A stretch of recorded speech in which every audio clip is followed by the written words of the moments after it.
She was 20 years old, and she had just been cast out. Not with shouting, not with accusations, not with the kind of scene that would have given her something to push against something to fight. That would have been easier. Anger, she understood. Anger had edges you could grab onto. This was something else entirely. It came in the form of an envelope. Cream-colored, the expensive kind that Harriet used for formal correspondence. Slid beneath her bedroom door, sometime in the early morning hours, positioned so precisely in the center of the doorframe that Wren knew it had been measured. Everything Harriet did was measured. Wren Calloway sat on the edge of her narrow bed and held the envelope in both hands. She did not open it immediately. She already knew, in the way that you sometimes know things before you have evidence for them, what the letter would say. She had felt it coming for months. The cooling of the air between them. The lengthening silences at dinner. The sighs. God, the sighs. Harriet had perfected a particular kind of sigh. It was not dramatic. It was not loud. It was simply a slow exhale through the nose, accompanied by a slight downward turn of the mouth that communicated disappointment more effectively than any words could have. Wren had learned to read those sighs like a language. This one meant she had forgotten to wipe down the kitchen counter. That one meant she had come home too late from the bookstore. The longest ones, the ones that seemed to carry the weight of years, meant that Harriet was thinking about Wren's future and finding it insufficient. She opened the envelope. The letter was typed. Of course it was typed. Harriet did not believe in handwritten correspondence for serious matters. Handwriting was for birthday cards and grocery lists. Important things deserved the formality of print. Dear Wren, the letter began. After much reflection, I have come to the conclusion that our current living arrangement is no longer serving either of us well. I believe you would benefit from the independence of making your own decisions in your own space without feeling judged or constrained by my expectations. To that end, I am asking that you find alternative accommodations within the next 2 weeks. I've enclosed a check for $500 to assist with your transition. I wish you well in your future endeavors. With warm regards, Harriet. Wren read the letter twice. Then she folded it carefully along its original creases and slid it back into the envelope. She placed the envelope on her nightstand beside the lamp with the crooked shade that she had never gotten around to fixing. Then she went downstairs and made breakfast the way she did every morning. 2 slices of toast with butter. Coffee in the blue mug that had been her mother's. She sat at the kitchen table across from Harriet, and they ate together in silence, and neither of them mentioned the letter. Harriet asked if she wanted more coffee. Wren said no, thank you. Harriet went to her book club. Wren went upstairs and began to pack. She had known this was coming. That was the strange thing. She had known it for months, maybe longer, and yet she had done nothing to prevent it. She had not enrolled in college. She had not found a better job. She had not presented Harriet with a 5-year plan or a career trajectory or any of the things that Harriet believed a young woman should have. She had simply continued to work part-time at the used bookstore downtown, shelving volumes and helping customers and spending her lunch breaks writing in the spiral notebook she kept in her bag.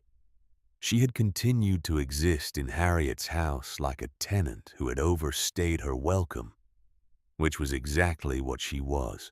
3 years. That was how long it had been since the funeral.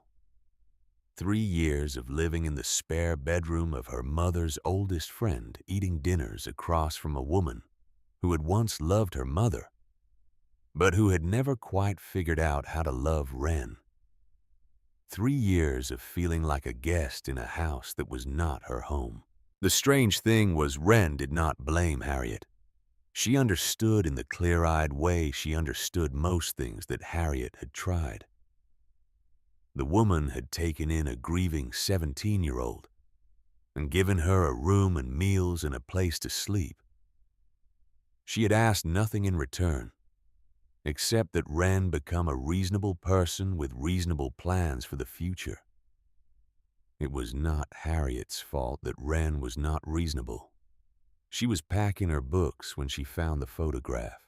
It was tucked into a box of her mother's things. Wren had not opened this box in nearly 2 years. After Thea died, Wren had packed her mother's most important belongings into 3 cardboard boxes and brought them to Harriet's house. And then she had placed those boxes in the corner of her closet, and she had not touched them since. Grief was like that sometimes. It did not always want to be looked at directly. But now, with 2 weeks to find somewhere else to exist, Wren needed to know what she was carrying with her.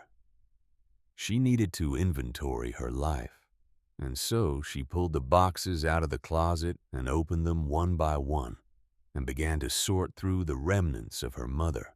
The photograph was in the second box, slipped between the pages of a journal that Thea had kept in her 20s.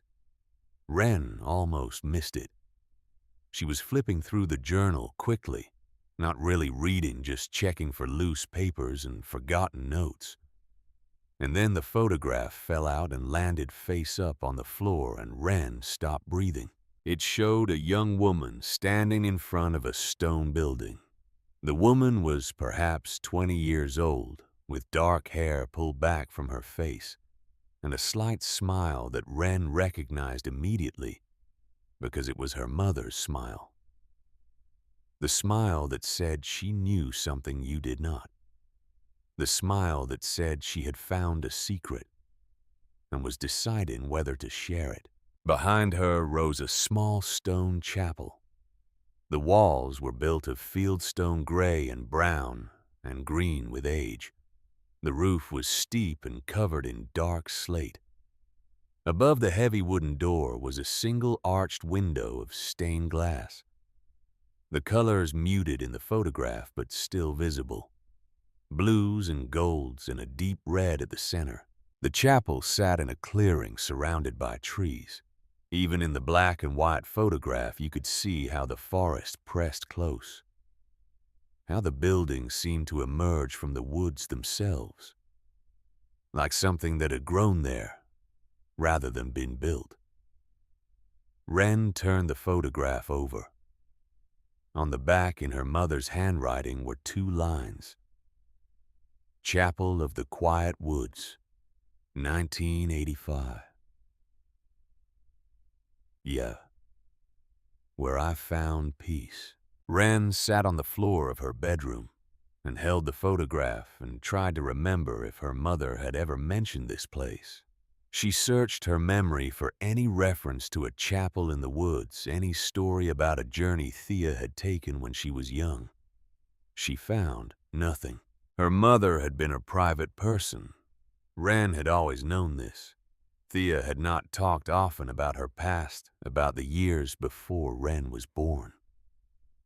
She had spoken of Wren's father, of course. She had told stories about their courtship, their wedding, the brief years of happiness before the accident at the machine shop that had taken him away. But about her own childhood, her own young adulthood, Thea had been strangely silent.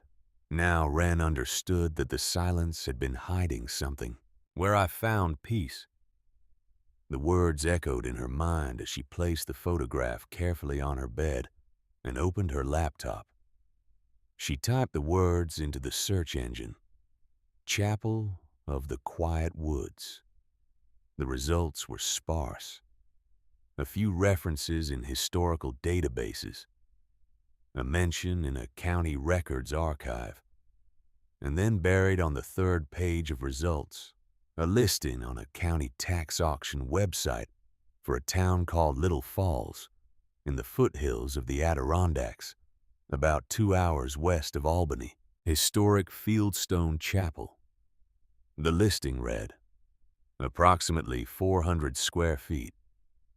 Located on 1.5-acre wooded parcel off Old Logging Road. Access by footpath only. No utilities. Condemned 1974. Starting bid $1. The listing noted that the chapel had been on the auction list for 11 years with no bidders. Wren stared at the screen for a long time. 11 years. The chapel had been waiting for 11 years. Abandoned since 1974. Condemned. Forgotten. And yet, still there, still standing still. Holding whatever it had held for her mother 40 years ago. She thought about Harriet's letter. About the $500 that was supposed to help her transition. About the apartments she could not afford, and the jobs she did not want, and the future that stretched out before her like a road she had no interest in walking. She thought about her mother at 20 standing in front of that chapel with that secret smile. Where I found peace. Wren picked up her phone and looked at her bank account. $247. She had been saving carefully from her bookstore wages, tucking away what she could, knowing that this day would come. It was not much. It was not enough for first month's rent anywhere. It was not enough for a deposit on an apartment or a down payment on a car, or any of the things that a reasonable person would need to start a reasonable life. But it was enough for a bus ticket to Little Falls, and it was certainly enough for $1. She did not tell Harriet where she was going. She left a note on the kitchen counter saying she would be back in a few days, and she took the early bus out of Albany, and she watched through the window as the city gave way to suburbs, and the suburbs gave way to farmland, and the farmland gave way to forests. The bus ride took 4 hours with 2 transfers. She ate a granola bar at the station between connections. She read a paperback copy of Gilead that she had been carrying in her bag for months, returning to it the way some people return to prayers. The prose was quiet and precise, and it asked nothing of her except that she pay attention. Little Falls was a small town at the edge of the Adirondacks. A main street with brick buildings, a hardware store with a hand-painted sign, a diner with checkered curtains in the windows. The kind of town that looked like it had been frozen in amber sometime around 1975 and had not changed much since. The county courthouse was a square building of gray stone with columns at the entrance. Wren climbed the steps and pushed through the heavy doors and found herself in a lobby with marble floors and the particular silence of government buildings. The clerk's office was on the 2nd floor. The woman behind the counter was in her 40s with curly gray-streaked hair and red reading glasses on a beaded chain around her neck. She looked up when Wren approached. "Can I help you?" Wren placed the printout of the listing on the counter. "I want to buy this property." The clerk looked at the printout. Then she looked at Wren. Then she looked at the printout again. That old place. Yes. The clerk studied her for a long moment. Wren could feel the assessment happening. The woman was taking in her age, her clothes, the backpack slung over one shoulder, the look in her eyes that said she had already made up her mind. "There's no electric," the clerk said slowly. "No water. No road you can drive a car on. The path from the main road to the chapel is about a mile long, and it goes through private timberland. You'd have to hike in and hike out every time you needed anything." "I understand. And the chapel itself." The condemnation report said the roof had holes. The floor was rotten in places. Significant moisture damage. I'm telling you, this is not a place for someone your age to try to live. Wren thought about Harriet's letter folded in the back of her notebook. She thought about the careful, polite phrasing, where you can make your own decisions without feeling judged. Ma'am, I know what I'm looking at. I know it's going to be hard. But I've been told I need to make my own decisions, and this is the decision I'm making. The clerk held her gaze. Something shifted in the woman's expression. Something that might have been recognition. All right, then. She pulled out a form and began filling it in. Welcome to Herkimer County. Take care of yourself out there. The walk from the courthouse to the edge of Little Falls took almost an hour. Wren followed the directions on her phone past the shuttered tire shop and the hardware store that was still open, and the small diner with the hand-painted sign. The town gave way to farmland. The farmland gave way to forest. The gravel road climbed through a stand of maples just beginning to turn gold. October in upstate New York. The air was cool and clean and smelled like rain that had fallen somewhere else. The sky was overcast but bright, the kind of silver-gray light that made the colors of the leaves seem almost artificial in their intensity. The road ended at a small turnaround where a hand-lettered wooden sign faded in leaning red, Chapel of the Quiet Woods. Private. 1923. A narrow path led from the turnaround into the forest. The path had clearly not been maintained in decades. Fallen branches lay across it, some so large that Wren had to climb over them. Moss grew over the packed earth in thick green cushions. Tree roots pushed up through the ground, turning the path into a rough staircase, climbing gently uphill. Wren walked slowly. Her leather boots sank slightly into the soft earth with each step. The forest was silent except for the sound of her own breathing and the occasional call of a crow high in the canopy above. The trees closed around her. Maples and birches and pines, their branches interlacing overhead to form a kind of ceiling. The light filtered down through the leaves in shifting patterns of gold and green. The air smelled like wet leaves and pine needles and something deeper. The scent of earth that had been sheltered from sun for a very long time. She passed a creek with a rotting wooden footbridge. She tested it carefully before crossing, placing each foot on the boards that looked most solid. Feeling the wood give slightly beneath her weight but hold.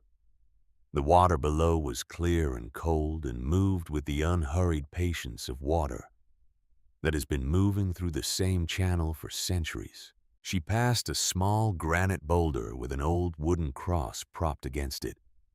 The cross was weathered and gray, the wood splitting along its grain. Someone had placed it there long ago to mark something. A death, perhaps. A memory. Whatever it commemorated had been forgotten along with the name of the person who placed it. She passed a clearing where something had once been. She could see the stone foundations of a small outbuilding long since collapsed. The stones were covered in moss and lichen, returning slowly to the earth they had been pulled from. A young tree was growing up through what had once been the floor. The forest closed in again, and she kept walking. The path climbed gently, then leveled, then curved around a stand of white birch trees. The birches were startling in their whiteness, their bark peeling in long, pale curls like the pages of a book left in the rain. They seemed to glow against the darker trees around them. And then, Wren saw the chapel. She stopped walking. She stopped breathing. She stood at the edge of the clearing and she simply looked. It was smaller than she had expected, smaller and more beautiful. The walls were built of fieldstone, the rocks gray and brown and green with age, each stone carefully fitted against its neighbors by hands that had been patient and precise. The mortar between the stones was dark with time and weather. Moss grew in the cracks and along the base of the walls where the earth touched the stone. The roof was steep and pitched, covered in slate that had turned almost black over the decades. More moss grew in the shaded sections, thick and green and soft-looking. The slate had shifted in places but had not fallen. The roof had held. A simple wooden cross stood at the peak of the roof, leaning slightly to the left. It was weathered gray like the cross by the boulder, but it was still there, still standing, still marking this place as what it was. Above the heavy oak double doors set into the stone wall was a single arched stained glass window. The glass was faded and dusty, but still held its colors, blues and golds and a deep red at the center. Even in the diffused forest light, the window caught what illumination there was and gave it back in a soft glow. Ivy climbed the left side of the chapel. A stone bench sat beside the door, tilted at an angle from decades of freeze and thaw. A few fallen leaves had gathered on the bench and on the stone threshold, and in the corners where the walls met the ground. The clearing was silent, not truly silent. Nothing in a forest is truly silent. But it was filled with the kind of silence that exists in old places. The silence of small sounds layered over each other so gently that they become a kind of hush. The drip of water somewhere. The rustle of leaves in a breeze too soft to feel. The distant cry of a hawk circling above the trees. Wren understood, standing there, why her mother had written those words on the back of the photograph. Where I found peace. This was the kind of place where peace could be found, where it could settle into your bones if you stood still long enough to let it. She pushed harder, putting her shoulder into it, and felt something give. Not the door itself, but whatever had been holding it closed. Rust, perhaps, or simply the settling of wood against wood over 50 years of stillness. The door swung inward with a low, slow groan. The sound did not come from the hinges alone. It seemed to come from the building itself, as if the chapel were waking up from a very long sleep, as if it were drawing its first breath in half a century. Wren stepped inside. The interior was small and still. A single room, perhaps 20 feet long and 15 feet wide, with a peaked ceiling that rose to the underside of the slate roof. The walls were the same fieldstone as the outside, unplastered. The stones fitted together with the same careful precision. Here and there, gaps in the mortar let thin shafts of light through dust motes drifting in the beams like slow-motion snow. The floor was flagstone, uneven pieces of the same gray and brown rock, laid in an irregular pattern. Moss grew in the gaps near the corners and along the edges where moisture had crept in. The stones were cold beneath her feet, even through her boots. 4 narrow wooden pews ran along each side of a central aisle. They were simple and unpainted, the wood dark with age, the surfaces worn smooth by decades of hands and bodies that had rested there. The pews creaked faintly as she walked past them, as if they were remembering something. The stained glass window above the door threw a soft patchwork of colored light across the stone floor. The light moved slowly as the clouds shifted outside, the colors sliding across the gray stones like something alive. The air smelled like old stone and wet wood, and the faint, sweet mustiness of a building that had been breathing slowly for 100 years, taking in the seasons and giving them back, holding whatever had been brought to it and releasing it again. Wren walked the aisle to the altar. Her footsteps echoed softly in the small space. The pews creaked as she passed. The colored light from the window touched her face and hands, and then slid away as she moved. At the altar, she stopped. She placed her hand on the cool stone surface. She stood there for the long moment, just breathing, just being in this room that had been empty for so long, feeling the weight of the silence around her, feeling the particular quality of a space that has been set aside for something sacred. She thought about her mother standing in this same place 40 years ago, 20 years old, the same age Wren was now. What had brought Thea here? What had she been running from? What had she found? Where I found peace. Wren understood something standing at that altar. She understood that she had not come here just because she had nowhere else to go. She had not come here just because a county auction listing happened to offer a building for $1. She had not come here just because she needed a place to live. She had come here because her mother had come here, because something in Thea's life at 20 had brought her to this clearing in the woods, to this small stone chapel. And something she found here had mattered enough to write those words on the back of a photograph and keep that photograph for the rest of her life. Wren had been searching for something without knowing what it was. A direction, a purpose, a reason to keep moving forward when moving forward felt like walking into fog. And now, standing in this forgotten chapel with her hand on the cold altar stone and the colored light sliding slowly across the floor, she felt something she had not felt since her mother died. She felt found. Not found by another person. Found by a place. The chapel had been waiting for her. Not specifically for her. Waiting for whoever needed it. For whoever would walk through the door and stand in the silence and understand what it was for. And that was her now. The light through the stained glass window shifted from gold to red as the afternoon sun moved behind the trees. The shadows lengthened across the stone floor. The air grew cooler. Wren stood at the altar, and she did not move. She did not want to break whatever spell had settled over her.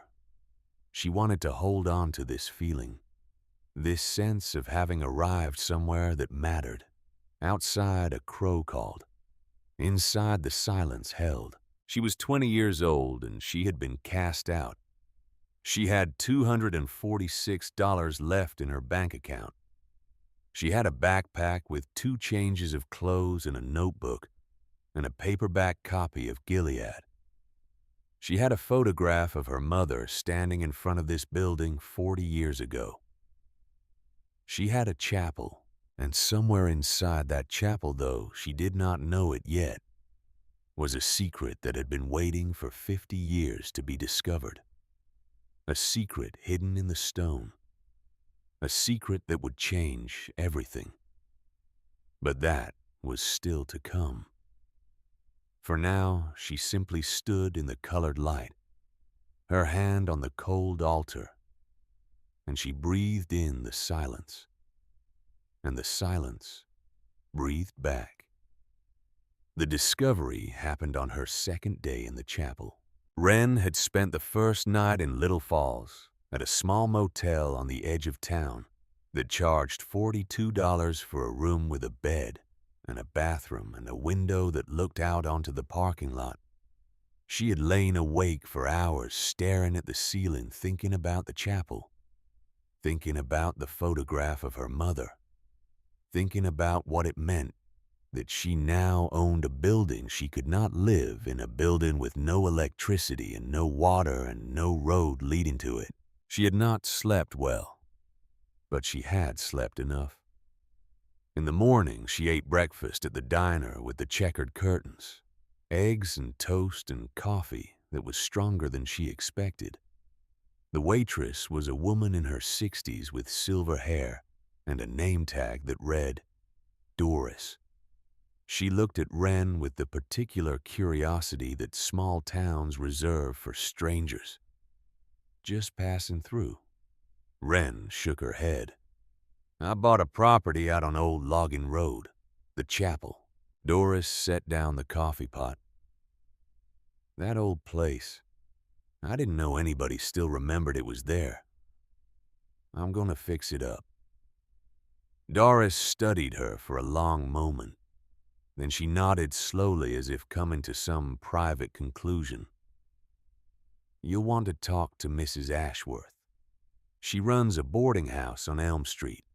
Reasonable rates. And she doesn't ask too many questions. Wren thanked her. She finished her breakfast. She paid in cash and left a tip that was probably too large. But Doris had been kind, and kindness was worth paying for.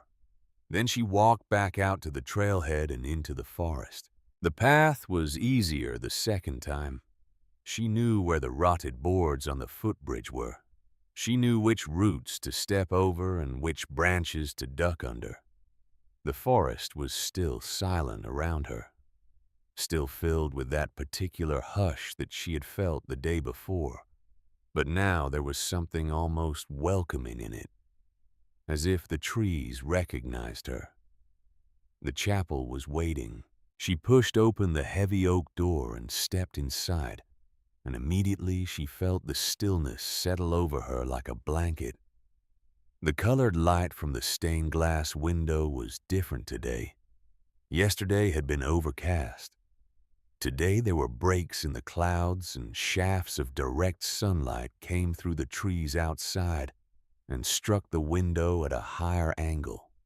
The reds and blues and golds were brighter. They painted the stone floor in vivid patches that seemed almost to pulse.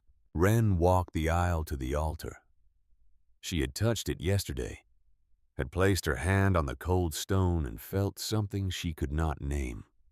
Today she wanted to look more closely, to understand what this place was, to learn its secrets if it had any to share.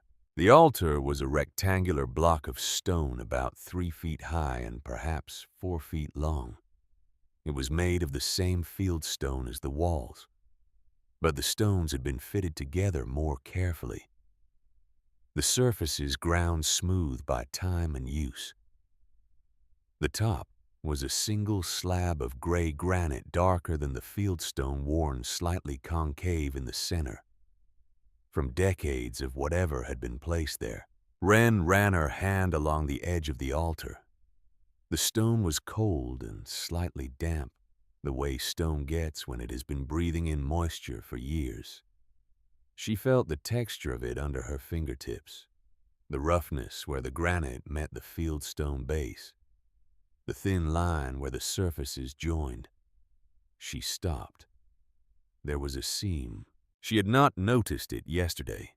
She had been too overwhelmed by the chapel itself, by the silence and the light and the feeling of having arrived somewhere that mattered. But now, with her fingers tracing the edge of the altar, she could feel it clearly.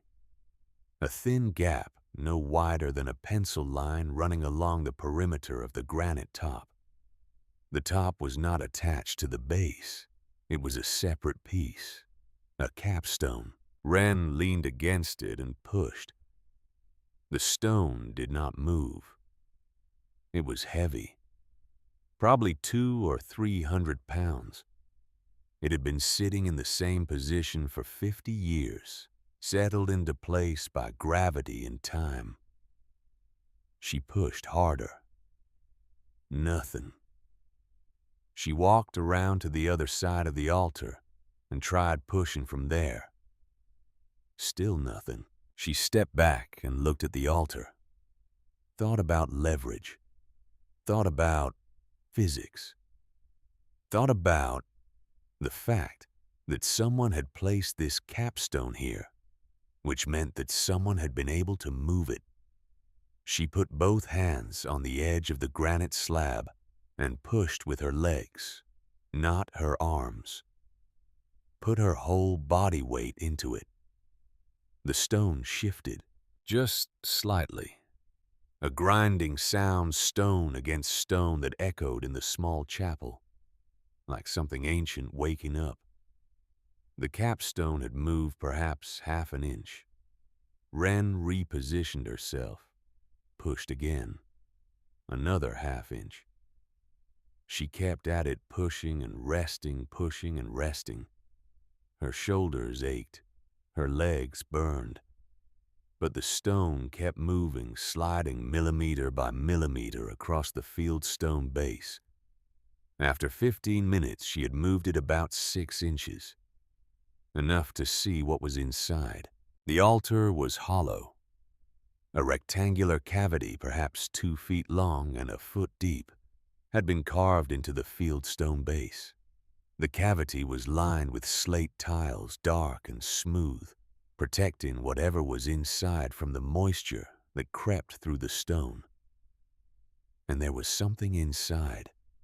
Wren's heart was pounding. She leaned over the gap she had created and looked down into the darkness of the cavity. A wooden box. It was about the size of a shoebox, perhaps a little larger. The wood was dark with age, the grains still visible but deepened by decades of sitting in the cool, still air of this hidden space. Brass corners protected the edges of the box.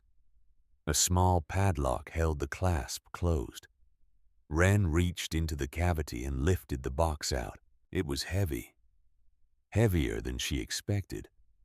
She carried it to the nearest pew and set it down carefully as if it contained something fragile. Then she went back to the altar and pushed the capstone the rest of the way, opening the cavity fully. She wanted to see if there was anything else. There was not. Just the slate lining and the faint smell of old wood. And something else. Something that might have been incense, or might have been nothing more than the accumulated scent of years. She pushed the capstone back into place. The stone settled with a sound like a door closing. Then she returned to the pew and sat down beside the box. The padlock was rusted, almost solid. She tried to open it with her fingers, but the mechanism would not move. She looked around the chapel for something to use as a pry bar and noticed hanging from a hook beside the altar that she had not seen before, an old iron poker. It was meant for a fireplace that must have once been somewhere in the building or perhaps in the caretaker's shelter out back. She took the poker down and wedged the hooked end under the loop of the padlock. She twisted. The rust cracked. The loop bent. On the second try, the metal snapped. She opened the box. Inside, wrapped in dark velvet that had kept its shape remarkably well for 5 decades, was a stack of old envelopes. Each envelope was sealed with red wax. Each one was addressed in the same precise handwriting in fountain pen ink that had faded to a soft brown. To the next soul. Wren counted them. 17 envelopes. Beneath the envelopes, in a smaller compartment at the bottom of the box, was something else. Paper money neatly bundled with cotton string. She lifted out the bundles and counted them quickly. Old bills, 50s and 100s, the portraits and designs from an earlier era. $21,400. And beside the money, in a small drawstring pouch of brown leather, was something that clinked softly when she touched it. She opened the pouch and poured the contents into her palm. gold coins, small and heavy with faces she did not recognize. 34 of them. She would later learn they were gold sovereigns from the British Mint, dating from the 1890s to the 1930s, worth at current market prices over $38,000. But she did not know that yet. What she knew holding those coins in her palm was that they were old and they were gold, and they had been hidden in this altar by someone who wanted them to be found. $60,000, give or take. Wren set the coins down carefully. Her hands were shaking. She did not know if she was shaking because of the money or because of something else. A feeling that she was participating in something larger than herself. That she had stumbled into a story that had been waiting for someone to continue it. She reached back into the box and lifted out the stack of velvet-wrapped envelopes. 17 letters from someone who had left this chapel 50 years ago. 17 messages to whoever came next, to the next soul. She unwrapped the velvet and held the first envelope in her hands. The wax seal was a simple impression of a cross. She broke it carefully, trying not to damage it more than necessary, and unfolded the letter inside. The letter was dated June 1971. It was addressed as the envelope had said to the next soul. It read, "Whoever finds this chapel, whoever pushes open the altar stone and lifts out this box, you are the next caretaker of a small piece of peace in the world." This chapel was built in 1923 by a man named Father Ansel Voigt. He was a German immigrant who came to these woods after the First World War, carrying nothing but his grief and the belief that grief required quiet. He had seen things in the war that he could not speak about. He had lost friends in ways that he could not explain. And when he came to America, he did not want to go to a city where the noise would drown out his memories. He wanted to go somewhere silent, somewhere he could sit with what he had experienced and learn to carry it. He found this clearing in the foothills of the Adirondacks. He bought the land with what little money he had, and he built this chapel alone, one stone at a time, over 4 years. He collected the field stones from the creeks and hillsides around this clearing. He carried them on his back. He fitted them together with his own hands. He was not a priest in any official sense. He had no congregation, no denomination, no authority from any church.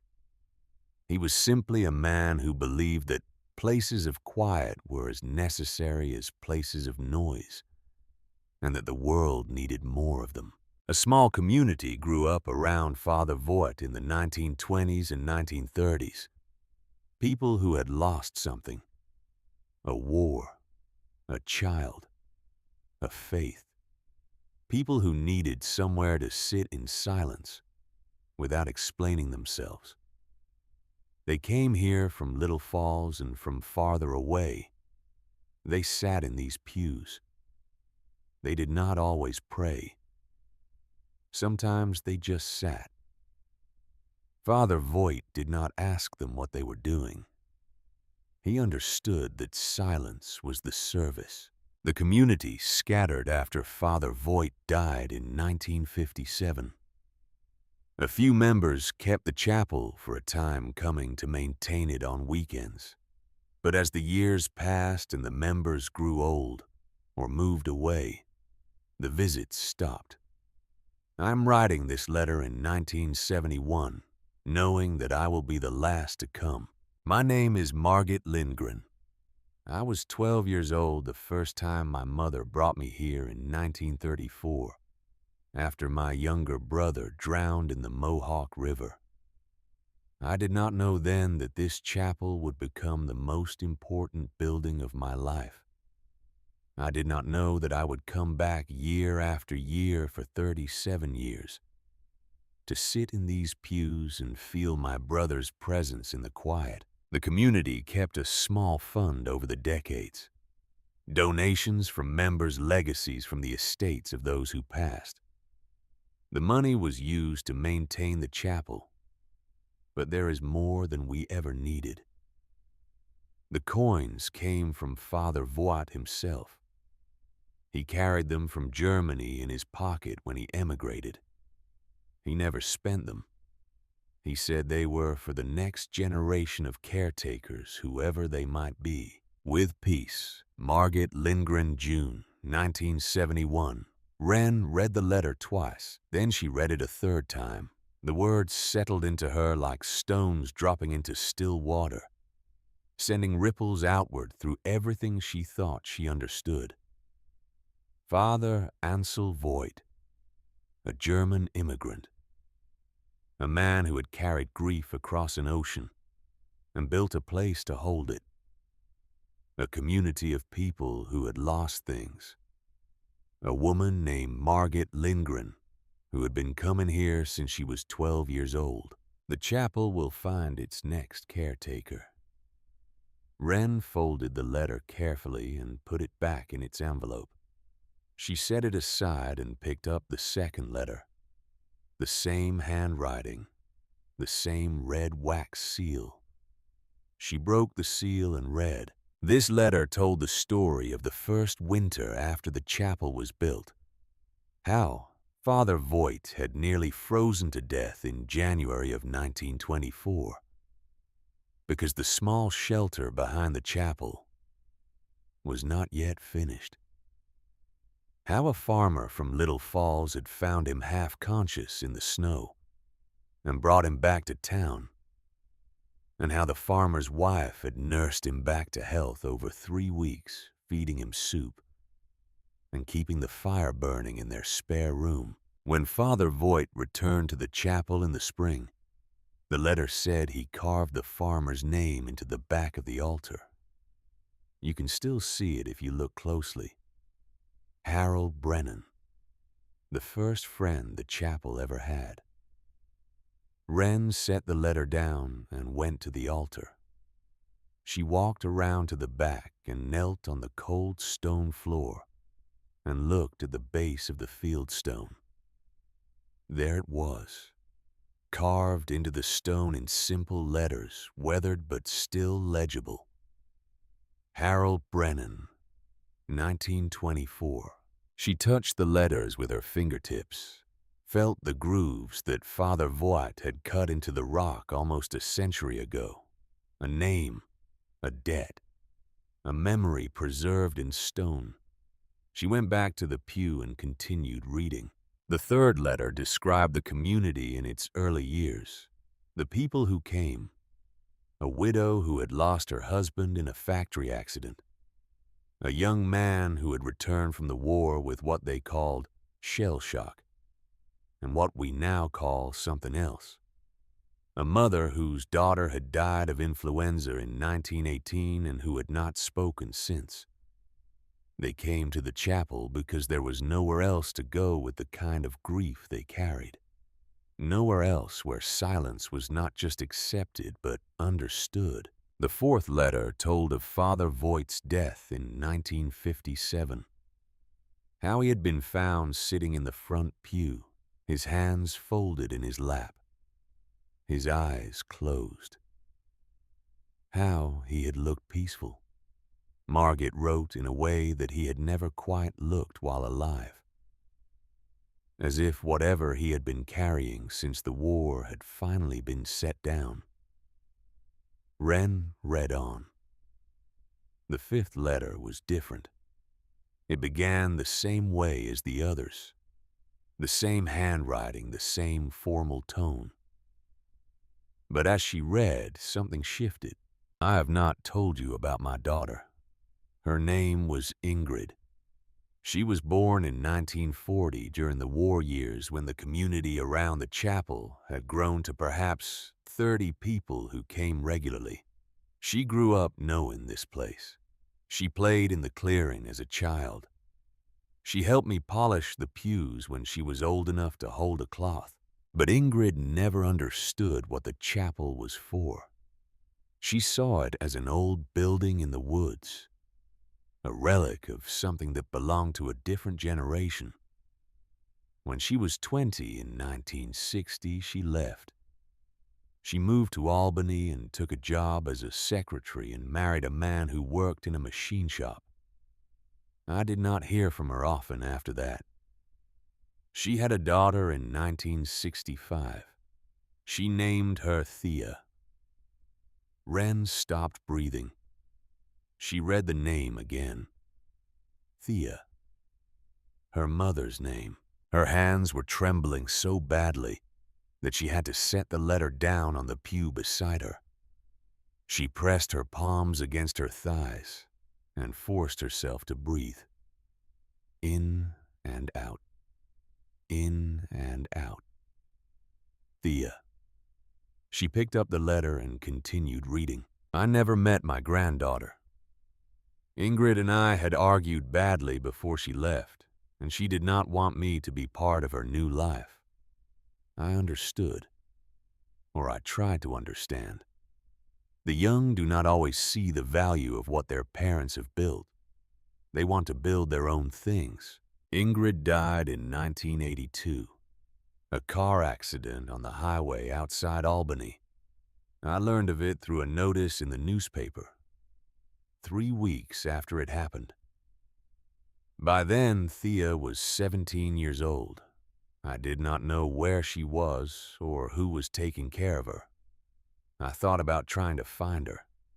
But I was old by then and tired, and I did not know what I would say to a granddaughter I had never met. I am leaving these letters in the altar because I believe somehow that the chapel will find its way to the person who needs it. Perhaps that will be Thea. Perhaps it will be someone else entirely. I do not know. But if you are reading this and if your name is Thea or if you know Thea, please understand. I never stopped thinking about her. I never stopped hoping that someday, somehow, she would find her way back to this place. The quiet is what matters. Everything else is just walls. With peace, Margit Lindgren, June, 1971. Wren sat in the pew with the letter in her hands and the tears running down her face, and she did not try to stop them. Margit Lindgren was her great-grandmother, her mother's grandmother. The woman who had been coming to this chapel for 37 years to feel her dead brother's presence in the silence. The woman who had left these letters and this money and these gold coins for whoever came next. Thea had found this place. In 1985, somehow, her mother had found this chapel, had stood in this clearing and taken a photograph and written those words on the back, where I found peace. Wren was not here by accident. She was not here because of a tax auction listing she had stumbled across online. She was here because her mother had been here before her, because her great-grandmother had been here before that, because something in their blood, something in their bones, had been calling them to this place for 3 generations. She wiped her eyes with the back of her hand and looked at the remaining envelopes. 12 more letters still sealed, still waiting to be read. But there was something else in the box, something she had not fully examined in her first rush of discovery.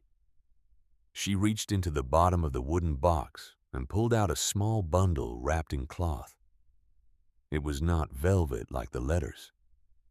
It was cotton soft and faded, wrapped carefully around something flat and rectangular. She unwrapped it. A photograph. Not the photograph she had found in her mother's things. A different one, taken from a different angle at a different time. It showed a young woman standing in front of the chapel. The woman was holding a baby, a newborn wrapped in a white blanket cradled against her chest. The woman was smiling, but there were tears on her face. Happy tears. The kind of tears that come when something has been found that you did not know you were looking for. The woman was her mother. The baby was her. Wren turned the photograph over. On the back in handwriting she recognized were two words: Thea and Wren, 1985. She had been here before, not in her memory. She had been too young to remember, but she had been here, in her mother's arms, in this clearing, in front of this chapel.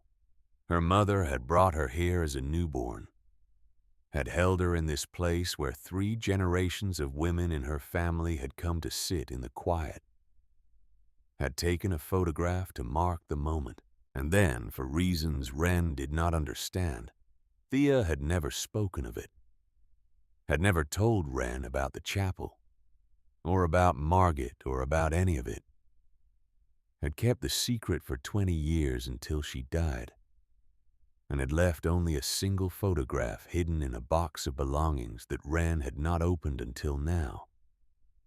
Why? The question echoed in the empty chapel. Why had her mother kept this secret? Why had she never brought Wren back here?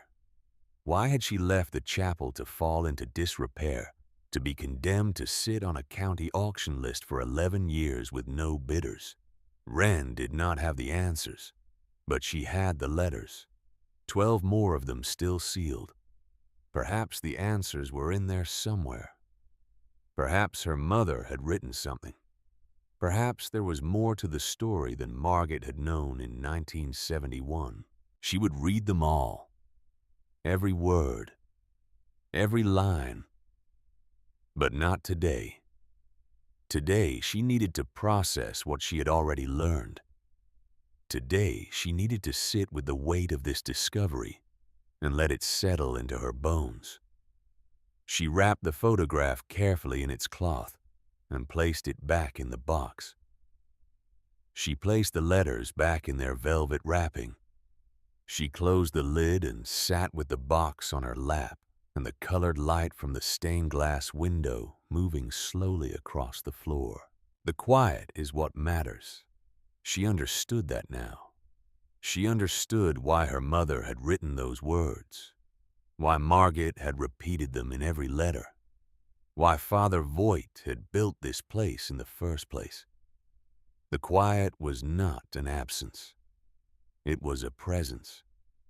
It was a space where you could bring whatever you were carrying and set it down for a while.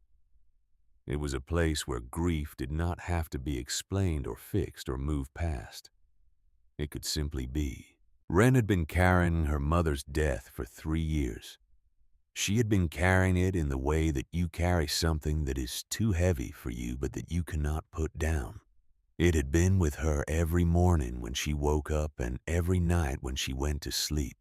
It had been with her at Harriet's breakfast table and at the bookstore and in the small bedroom where she had tried so hard to become a person with plans. Now in this chapel she felt something loosen, not release, not yet, but the beginning of something. The first thread pulled free. She would stay. She would fix up this chapel. She would become the next caretaker as Margit had hoped, as her mother had perhaps intended. She would find out why Thea had never told her. She would read the rest of the letters. She would learn the full story of her family and this place. But first she needed somewhere to sleep. Mrs. Ashworth's boarding house was a Victorian building on Elm Street, 3 blocks from the main road through town. It had a wide front porch with rocking chairs and window boxes that were empty now, but had probably held flowers in the summer. The paint was white but fading. The shutters were green.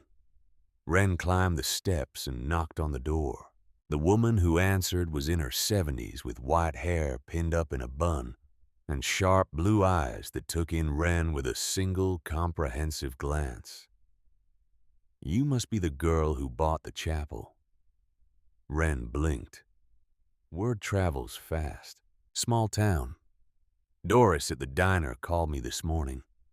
Said someone might be coming by. Mrs. Ashworth stepped back and held the door open.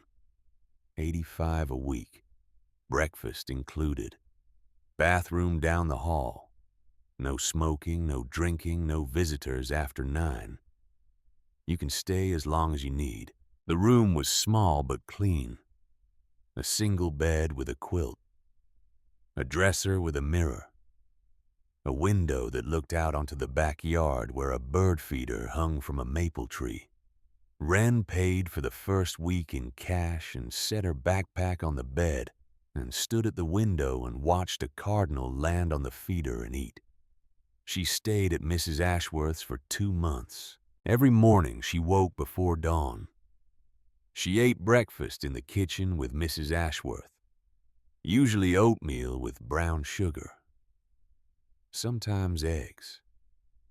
They did not talk much, but the silence was comfortable. Mrs. Ashworth was a woman who understood that not every moment needed to be filled with words. Then, Wren walked to the trailhead and hiked the mile to the chapel. She worked all day. She started with the roof because that was what would destroy the building if it was not fixed. The slate was in better condition than the condemnation report had suggested. Most of the tiles were still in place, still solid, still doing their job. But several had slipped, and the flashing around the base of the old chimney was gone entirely. Water had been getting in for years, slowly, steadily doing its patient damage.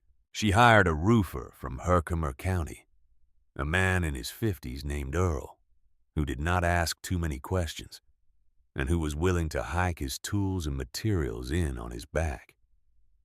He spent 3 days on the roof replacing the slipped slates and installing new flashing. When he was done, he stood in the clearing and looked up at his work and nodded. "That chapel will last another 100 years if you treat it right." Wren paid him from the money in the box. It felt strange spending that money. It was not hers, not really.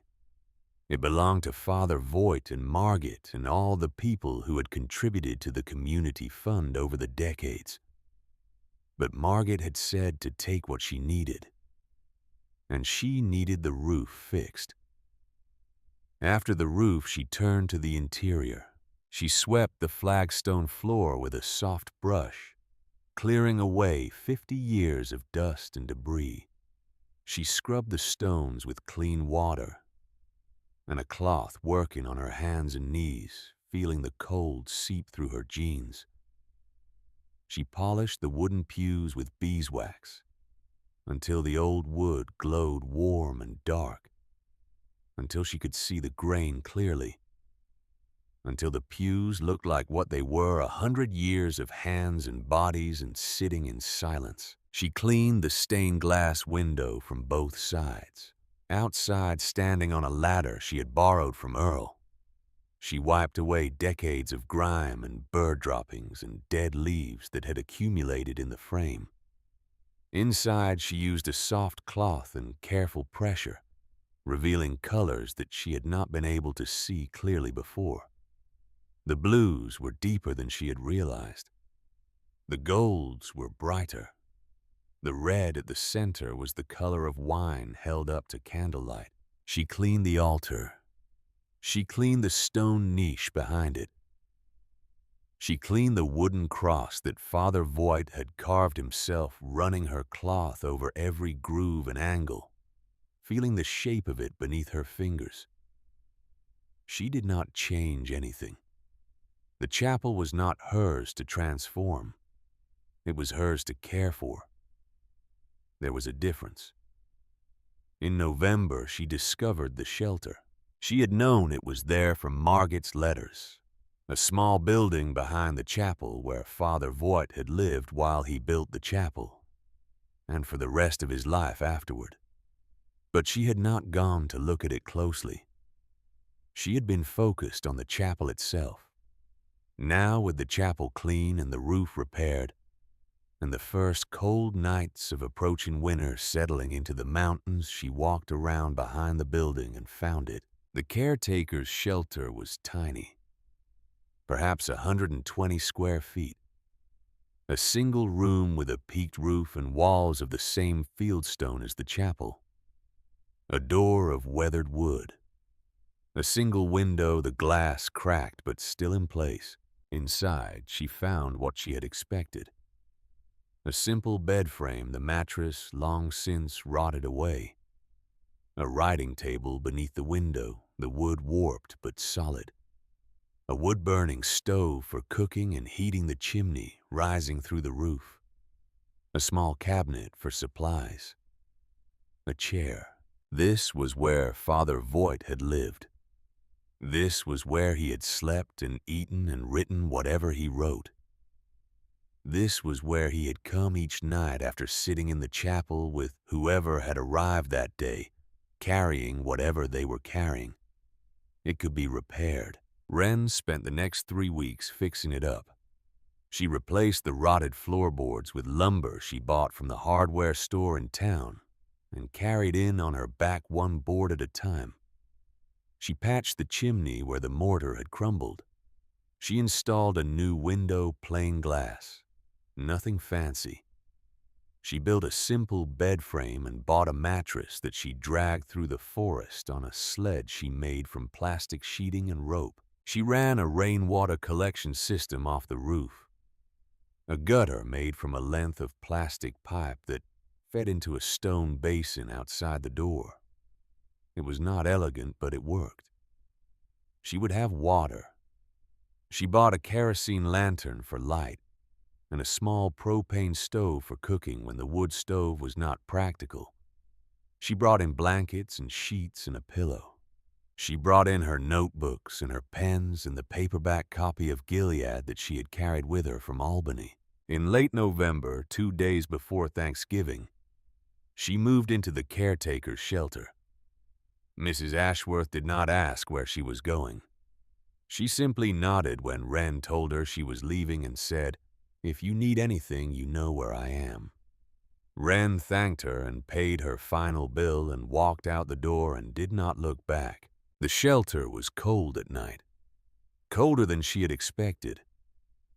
But the wood stove worked and she had plenty of fuel from the fallen branches in the forest around her. She learned to bank the fire before she went to sleep, so that coals would still be glowing in the morning. She learned to keep her water inside so it would not freeze. She learned the particular sounds of the shelter at night. The creak of the roof, the settling of the stones, the wind in the trees outside. She opened the chapel doors each morning at 8. She closed them each evening at sunset. She did not advertise. She did not put up signs. But she kept the routine the way Margot had kept it for 37 years, the way Father Voigt had kept it before that. And slowly, very slowly, people began to find her. The first visitor came in early December, a woman in her 70s, bundled in a heavy coat, who had hiked the mile from the road with a walking stick and a determination that Wren recognized immediately. This was someone who had made up her mind to do something and would not be deterred. "My grandmother used to come here," the woman said. She stood in the doorway of the chapel and looked around at the clean pews and the polished altar and the light coming through the stained glass window. "I thought it was gone. I thought no one remembered." Wren did not know what to say. She simply stepped aside and let the woman enter. The woman walked slowly down the aisle. She ran her hand along the back of a pew. She looked up at the window. She stood before the altar and bowed her head, not praying exactly, but doing something that was close to prayer. She stayed for an hour. She did not speak again until she was leaving. At the door, she stopped. She turned to face Ren. She reached out and touched Ren's arm, a light touch, gentle. "Thank you for keeping this place." Then she was gone, walking back down the path into the forest, her walking stick tapping against the roots and stones. Ren stood in the doorway and watched her go. Something was forming in her chest. Not quite joy, not quite peace. Something in between. She understood now what she was doing here, why she had come, why the chapel had been waiting for her. She was not the owner of this place. She was its caretaker, the next in a long line that stretched back 100 years to a German immigrant who had carried grief across an ocean and built a place to hold it. Father Voigt, Margit Lindgren, her mother Thea, and now her. The quiet is what matters. Everything else is just walls. Ren closed the chapel doors as the sun set behind the trees. She walked back to her shelter and lit the fire and sat at the writing table by the window. She opened her notebook and she began to write. The winter came for her in January. Ren had thought she was prepared. She had stacked firewood against the back wall of the shelter enough to last 2 months. She had stored canned goods and dried beans and rice in the cabinet. She had filled containers with water from the rain collection system and brought them inside where they would not freeze. She had bought a heavy wool blanket and a down sleeping bag rated for temperatures well below zero. She had done everything she could think of to do. It was not enough. The storm arrived on a Tuesday. Ren woke to a sky that was the color of pewter, heavy and low, pressing down on the trees like a weight. The air had that particular stillness that comes before a major weather event. No wind, no birds singing. Just silence. But not the good kind of silence, the kind that holds its breath. By noon, the snow was falling. By evening, it was falling so hard that she could not see the chapel from the shelter, even though it was less than 50 feet away. The world had become a wall of white shifting and swirling, erasing everything beyond the reach of her arm. She kept the fire burning. She read by candlelight. She told herself that it would pass, that storms always pass, that this was simply part of living in the mountains in winter. On the second day, the wind began.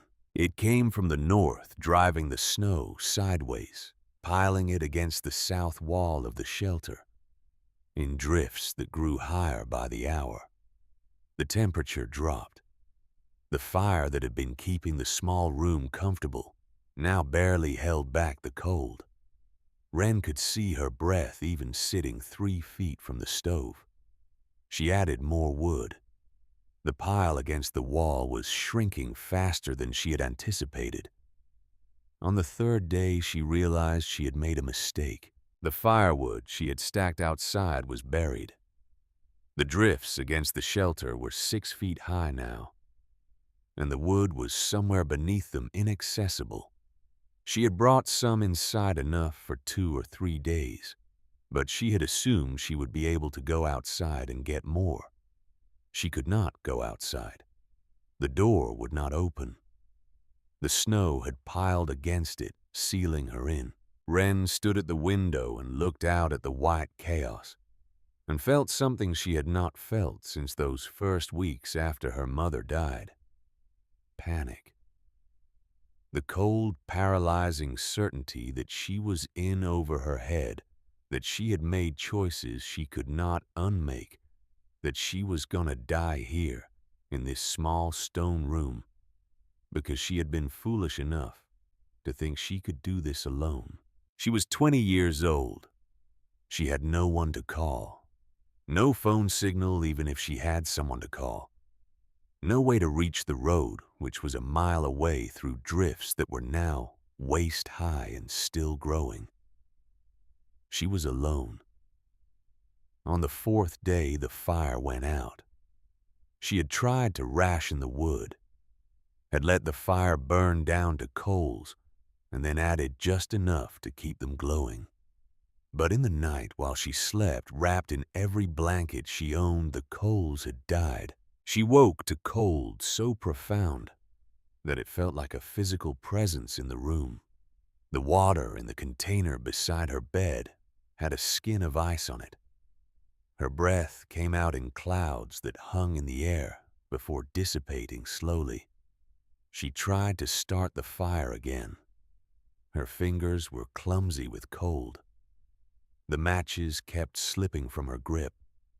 When she finally got one lit, her hands were shaking so badly that she dropped it before she could touch it to the kindling. 3 matches left. She sat on the bed with the matchbox in her lap and the cold pressing in from every direction, and she thought about giving up. Not dying, not exactly, but leaving. Walking out of here somehow and going back to the world she had come from. Selling the gold coins.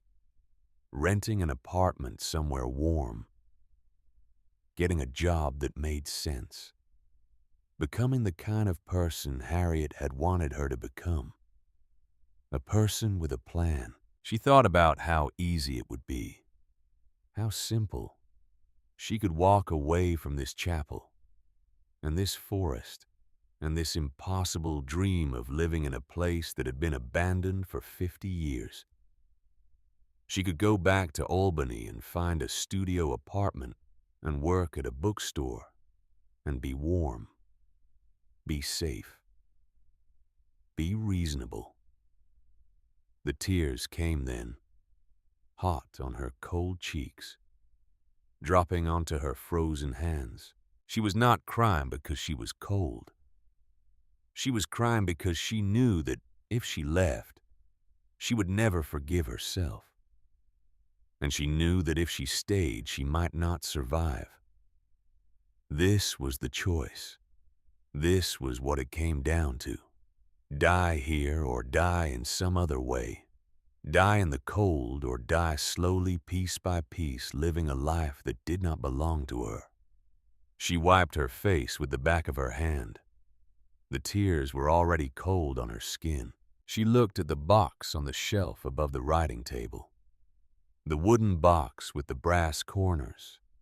The box that held the letters and the money and the gold coins and the photograph of her mother holding her as a baby. She had read most of the letters by now, 15 of them, each one a piece of the story, a chapter in the history of this place and the people who had come to it. But she had not read the last 2, letters 16 and 17.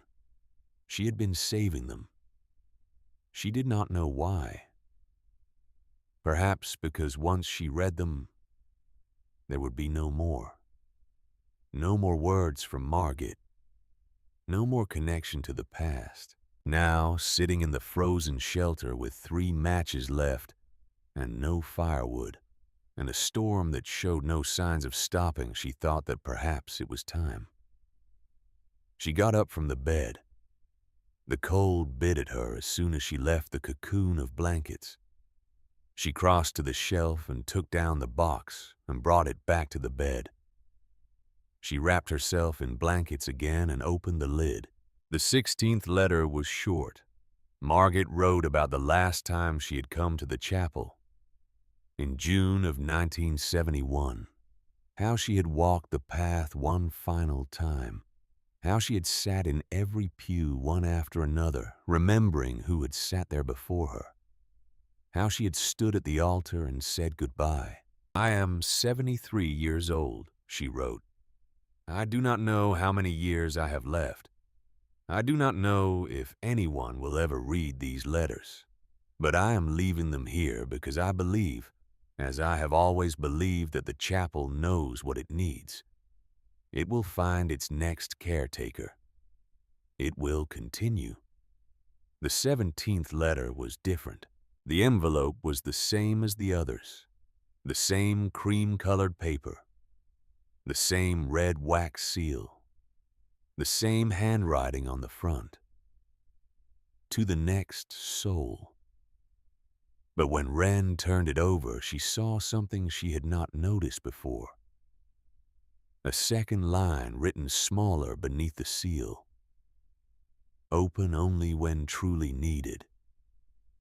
She had seen this note before. She had looked at this envelope before, but she had not opened it because she had not truly needed it. Not yet. Now she did. She broke the seal. Inside the envelope she found not one letter but two. The first was in Margit's handwriting. The second was in a different hand, a hand she recognized. Her mother's handwriting. Wren's heart stopped. She held the second letter in her hands and stared at it and did not breathe. Her mother's handwriting.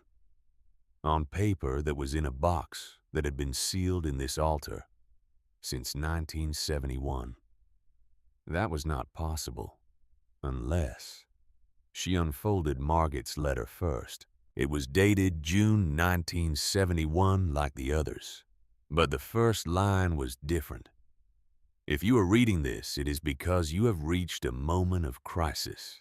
I left this letter separate from the others because some truths should only be found when you are ready to receive them. The letter continued. I told you in my earlier letters about my granddaughter Thea, about how her mother Ingrid left the community and how I lost touch with them both.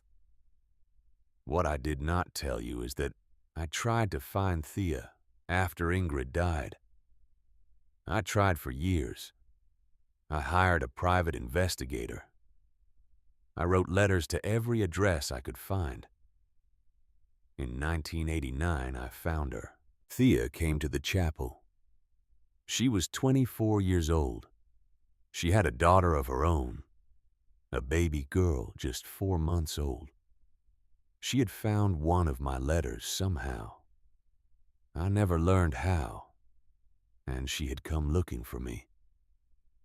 We had 2 days together.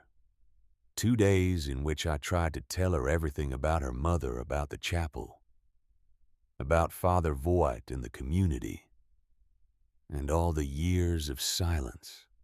2 days in which she sat in these pews and held her baby and cried.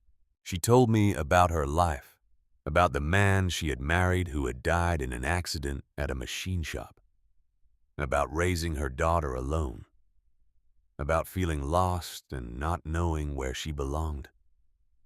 I told her that she belonged here, that this was her inheritance, her birthright, her home. She was not ready to hear it. She was young and grieving, and she needed time. I understood. I had needed time too when I was her age. She left. She said she would come back. She said she needed to think. I never saw her again. But she wrote to me. Over the years, she wrote letters. And in 2001, she sent me something that I have added to this box. A letter and a document. She asked me to keep them safe, to leave them here for whoever came next. If you are Thea's daughter, then this letter is for you. If you are someone else, then I ask you to find Thea's daughter and give this to her. Her name is Wren. She was born in 1985. She deserves to know the truth. The quiet is what matters. Everything else is just walls. With peace, Margit Lindgren. December 2001. Wren set down Margit's letter. Her hands were shaking, not from the cold now, from something else. 2001.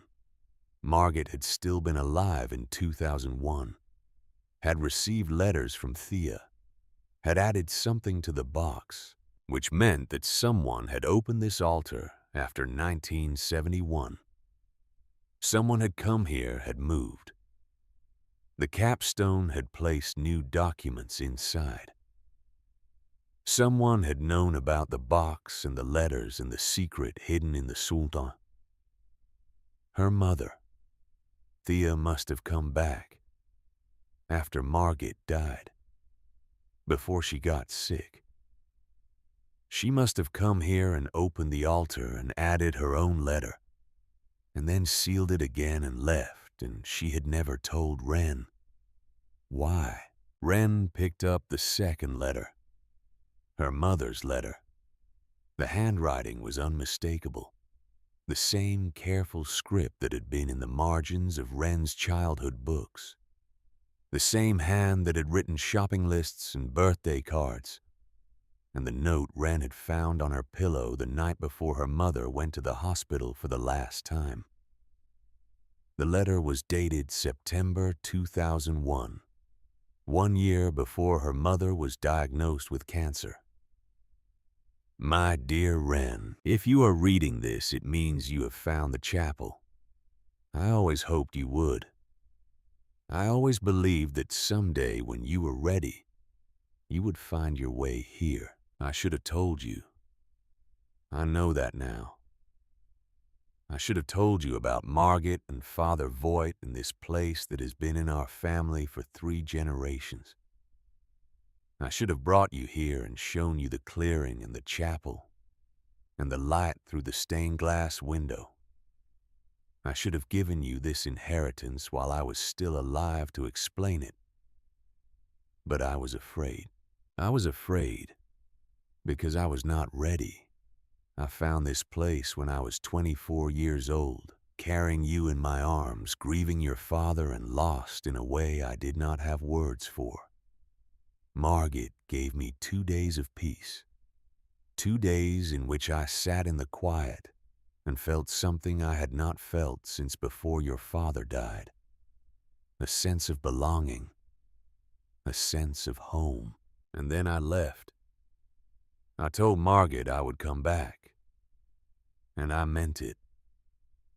But life happened. Work happened. The years happened. And the longer I stayed away, the harder it became to return. I was ashamed. That is the truth. I was ashamed of how long I had been away. I was ashamed that I had not kept my promise. I was ashamed that I had let this place, this beautiful, sacred place, fall into disrepair because I was too busy being reasonable, too busy having a plan. Margaret forgave me. She wrote me letters for years, and in every letter she said she understood. She said the chapel would wait. She said it would find its next caretaker when the time was right. She died in 1997. I went to her funeral in Little Falls. I stood in the cemetery and watched them lower her into the ground, and I thought about all the years I had wasted. After the funeral, I walked to the trailhead. I walked the path through the forest. I stood in the clearing and looked at the chapel, and I saw what I had let happen to it. The roof was damaged. The door was hanging loose. The forest was growing in. I knew I should stay. I knew I should fix it.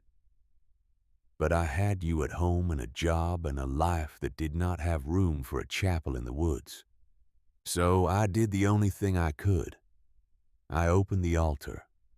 I read Margaret's letters, and I added my own. I did not tell you about this place because I wanted you to find it on your own. I wanted you to come here not because I sent you, but because something in you called you here. The same thing that called me. The same thing that called Margaret. The same thing that called Father Voigt 100 years ago. If you are reading this, then it worked. You found your way here. You are the next caretaker. I am sorry I was not braver. I am sorry I did not show you this place while I was still alive. I am sorry for all the things I should have said and did not say. But I am not sorry for believing in you. I have always believed in you. Since the day you were born in this very clearing with Margaret standing beside me and the light coming through the trees. Yes, you were born here.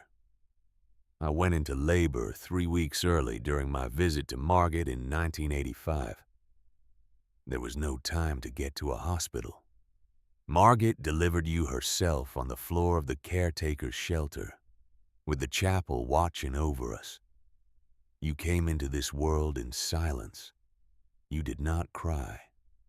You just opened your eyes and looked around, as if you were trying to see everything at once. Margaret said it was a sign. She said you were a child of the quiet places. I think she was right. Take care of the chapel, my darling girl. It will take care of you. The quiet is what matters. Everything else is just walls. I love you forever. Your mother. Wren read the letter 3 times. She read it until the words blurred, and she could not see anymore. She read it until the cold did not matter, and the storm did not matter.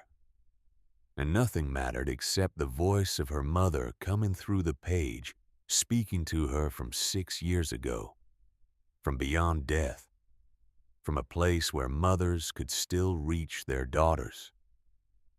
She had been born here, in this shelter, in this room where she was now sitting freezing thinking about giving up.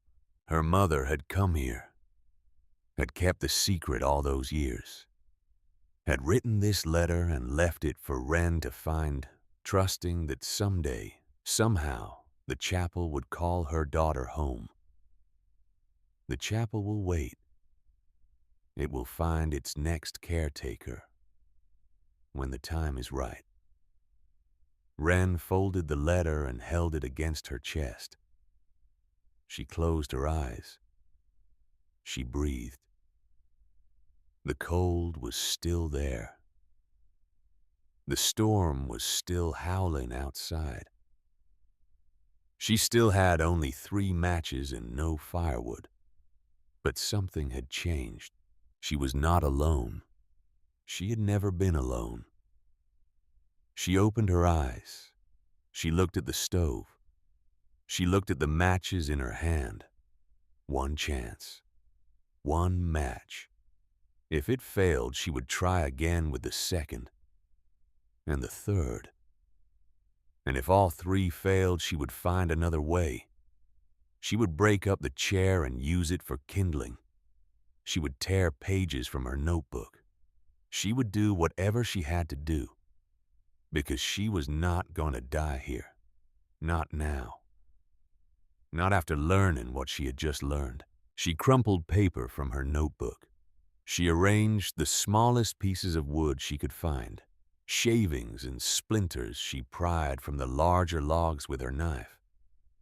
She built a tiny teepee of kindling and placed the crumpled paper beneath it. She struck the match. It flared. She cupped her hand around it, protecting it from the draft that came through the cracks in the walls. She lowered it slowly, carefully to the paper. The paper caught. The flame spread.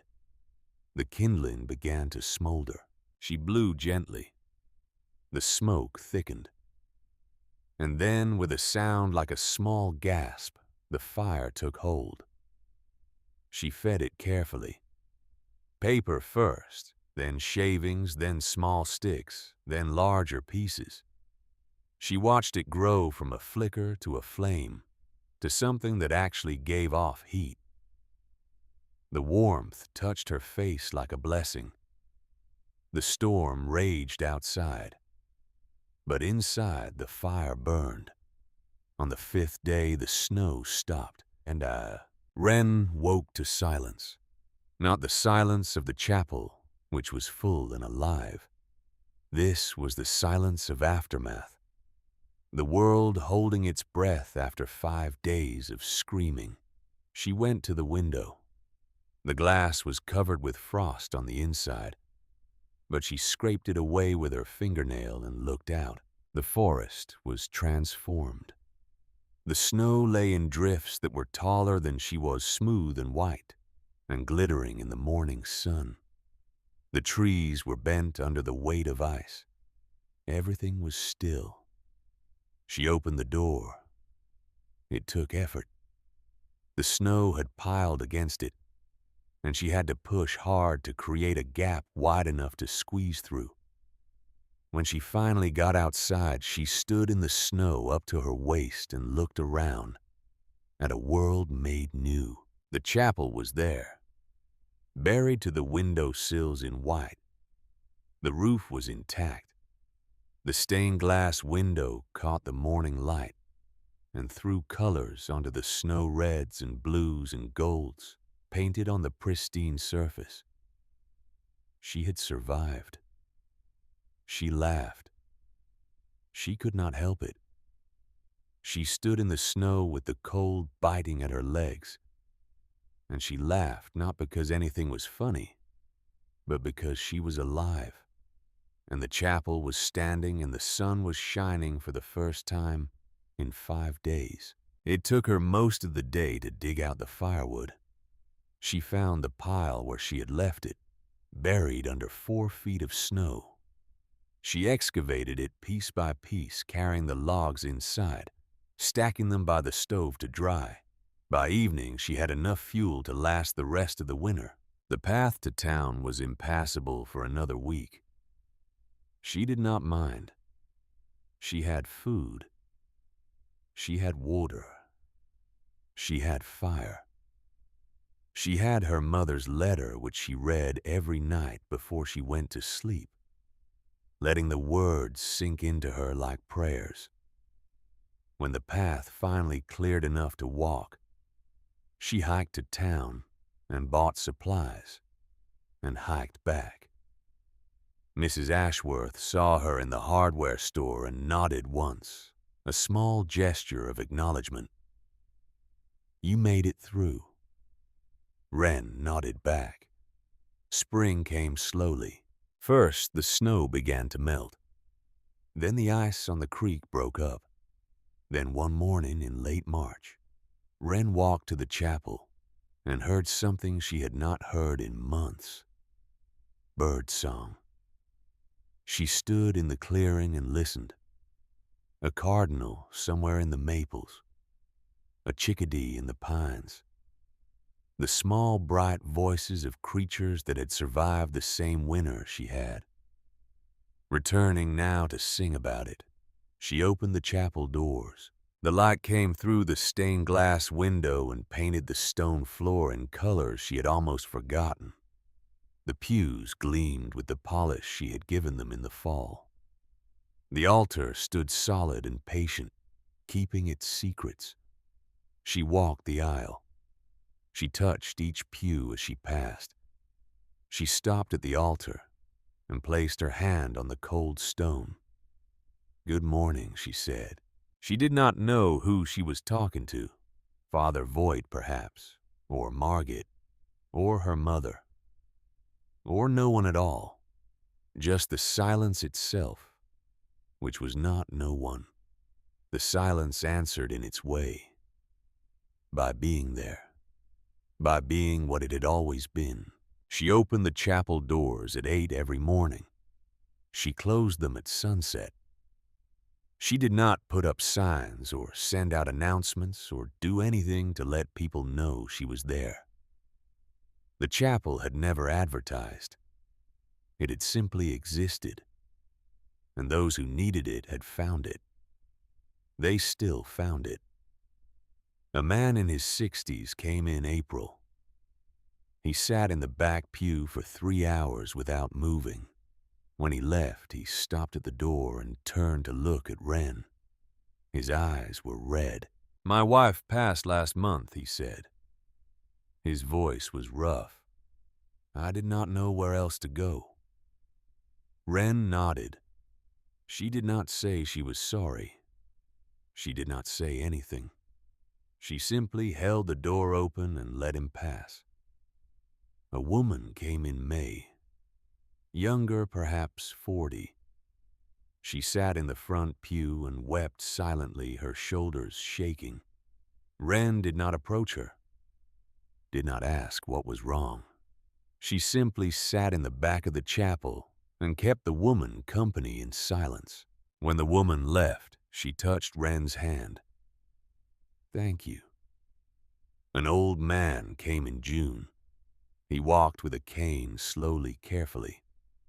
He told Wren he had been here before, a long time ago, in the 40s when he was just a boy. His father had brought him here after his mother died. "I thought it was gone," he said. "I thought I imagined it." "It was never gone," Wren said. "It was just waiting." They came throughout the summer, not many, 2 or 3 a week, sometimes more, sometimes fewer.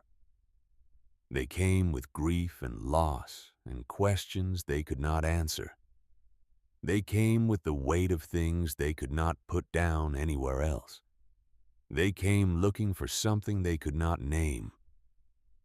Wren did not name it for them. She did not preach or counsel or offer advice. She simply opened the doors and closed them again, and in between she let the silence do what silence does. She began to write again, not stories like she had written as a teenager, not fiction or fantasy or any of the things she had once dreamed of creating. She wrote observations, small moments, the way the light changed through the stained glass window at different times of day, the sound of the creek in the forest after a rainstorm, the faces of the people who came and sat and left. She wrote about her mother, about the letter she had found, about the fact that she had been born in this very shelter on this very floor delivered by a great-grandmother she had never known.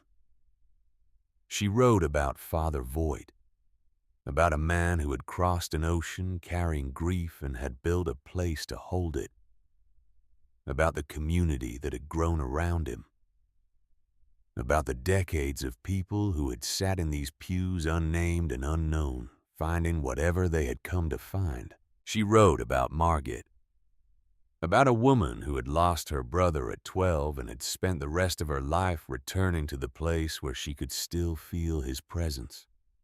She wrote about the quiet, about what it meant, about why it mattered.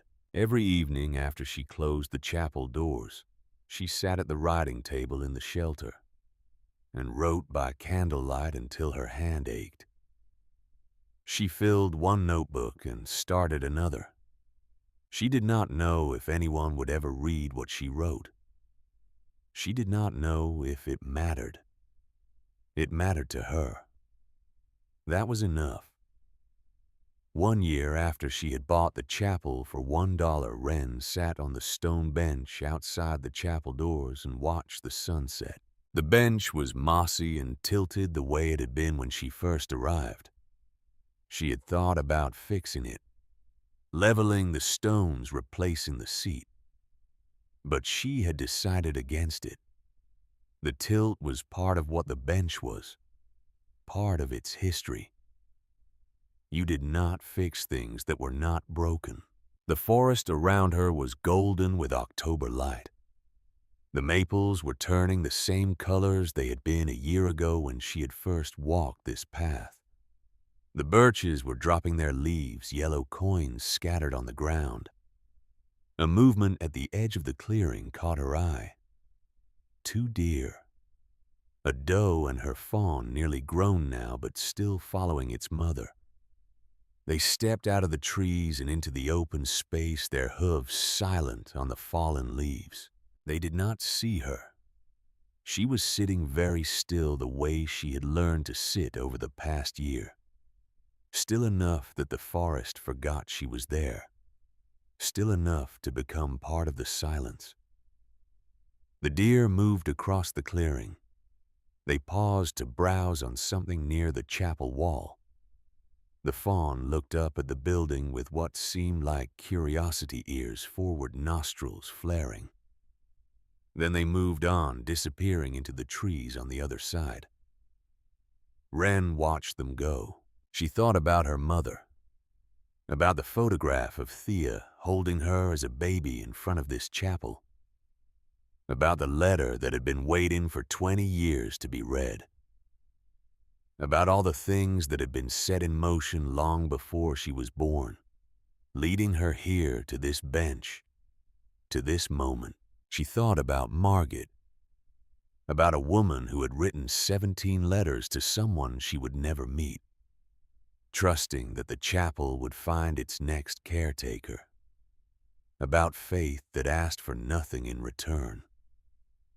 She thought about Father Voigt, about a man who had built this place stone by stone alone over 4 years, about the belief that grief required quiet, and that quiet was worth building. She thought about all the people who had come to this chapel over the past century, the widow who had lost her husband in a factory accident, the young man with shell shock, the mother who had not spoken since her daughter died of influenza, the man whose wife had passed last month, the woman who had wept in the front pew. All of them, carrying things they could not put down, looking for a place that would not ask them to explain. The quiet is what matters. Everything else is just walls. Wren understood that now. She understood it in her bones. She went inside the chapel. The last light of the day was coming through the stained glass window, reds and blues and golds sliding across the stone floor. She walked to the altar and placed her hand on the cool surface. Then she pushed. The capstone moved more easily now. She had opened it several times over the past year, adding things, rearranging. The stone knew her hands. It slid aside with a sound like a sigh. She reached into the cavity and lifted out the wooden box. She carried it to a pew and opened it. The letters were still there, all 17 of them wrapped in velvet. The money was gone. She had used it for repairs, for supplies, for the things the chapel needed to survive. But the gold coins were still there, most of them set aside for the future, for the next caretaker. She took out a fresh envelope, cream-colored like the others. She had bought it in town months ago, knowing this moment would come. She took out a stick of red sealing wax and a candle. She lit the candle and held the wax to the flame and let it drip onto the envelope, forming a small pool of red. Then she pressed her thumb into the wax, leaving her mark. On the front of the envelope, in her small, precise handwriting, she wrote the same words that Margaret had written 50 years before, "To the next soul." Inside the envelope was a letter she had written that morning. It told the story of how she had come to this place, about her mother and Margaret and Father Voigt, about the year she had spent here, about what she had learned. It ended with the same words that every letter in the box ended with. The quiet is what matters. Everything else is just walls. She placed the envelope in the box on top of the others. Letter 18, her letter, her chapter in the story. She closed the box and carried it back to the altar. She set it carefully in the cavity. She pushed the capstone back into place. The stone settled with a sound like a door closing or a door opening. It was hard to tell the difference. Wren stood at the altar for a long moment. The light through the window faded as the sun dropped below the trees. The colors on the floor dimmed and disappeared. The chapel filled with shadows. She did not light a candle. She did not need to see. She knew this place by heart now. Every stone, every pew, every inch of it. She walked back down the aisle. Her footsteps echoed softly in the empty space. At the door, she stopped and turned to look back. The chapel was dark, but not empty. It was never empty. It was full of the silence that Father Voigt had built it to hold. Full of the prayers and the grief and the hope that 100 years of visitors had brought here. Full of the presence of people who were gone but not forgotten. She thought about her mother, not with grief now, but with something else. Gratitude, perhaps. Love that did not need the person to be alive to feel. "I understand," she said into the darkness. "I understand why you didn't tell me." The silence answered. Not with words. With what it always offered. Space. Acceptance. The promise that whatever you brought here, you could set it down for a while. Wren smiled. She stepped outside and closed the heavy oak doors behind her. The iron hinges creaked softly. The sound they had always made, the sound they would make for 100 more years if someone kept them oiled and cared for. The night was clear and cold. Stars were appearing overhead, more of them than she had ever seen in Albany, more than she had known existed. The Milky Way stretched across the sky like a river of light. She walked to the shelter. The fire was banked and waiting. The bed was made. Her notebooks were stacked on the writing table filled with the words she had written over the past year. Tomorrow she would open the chapel doors again.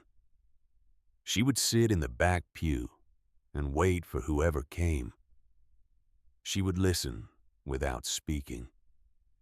She would hold the space for whatever needed to be held. She was 21 years old now. Her birthday had passed a few weeks ago, unmarked except by her own acknowledgement. She had no plans for the future, no 5-year trajectory, no career path. She had a chapel in the woods and a stack of notebooks and a box of letters from people she had never met. It was enough. It was more than enough. She lit the fire and sat at the writing table and opened her notebook to a fresh page. The candle flickered, casting moving shadows on the stone walls. Outside, an owl called low and soft.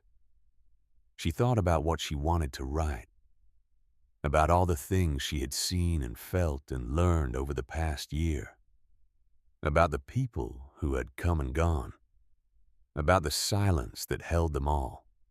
She picked up her pen. "The quiet is what matters," she wrote. "Everything else is just walls." She paused, looked at the words. They were not hers, but they were true. She kept writing. "This is the story of a chapel in the woods, a small stone building that a grieving man built 100 years ago, because he believed the world needed more places to be quiet. It is the story of the people who found it, who came here carrying things they could not carry anywhere else, who sat in the wooden pews and looked at the light through the stained glass window and felt for a moment that they were not alone. It is the story of my great-grandmother who came here after her brother drowned and kept coming for 37 years. It is the story of my mother who found this place when she was lost and left it for me to find when I was lost too. It is my story, though I am still writing it. I do not know who will read this. I do not know when. Maybe tomorrow. maybe 50 years from now, maybe never. But if you are reading this, then you found your way here, to this chapel, to this story, to this place that has been waiting for you the way it waited for me, the way it will wait for whoever comes next. You are the next soul. Welcome home. She set down her pen. The candle had burned low. Outside, the stars wheeled slowly overhead, marking time, the way they had marked it for 1,000,000 years. Wren Calloway closed her notebook. She banked the fire. She climbed into bed and pulled the blankets around her and listened to the silence of the forest, which was not silence at all, but 1,000 small sounds layered over each other like prayers. The chapel waited in the clearing, solid and patient. The letters waited in the altar, sealed and secret. The story waited for whoever would come to read it. And in her small shelter in the woods, in the quiet, a young woman who had been cast out found that she was home.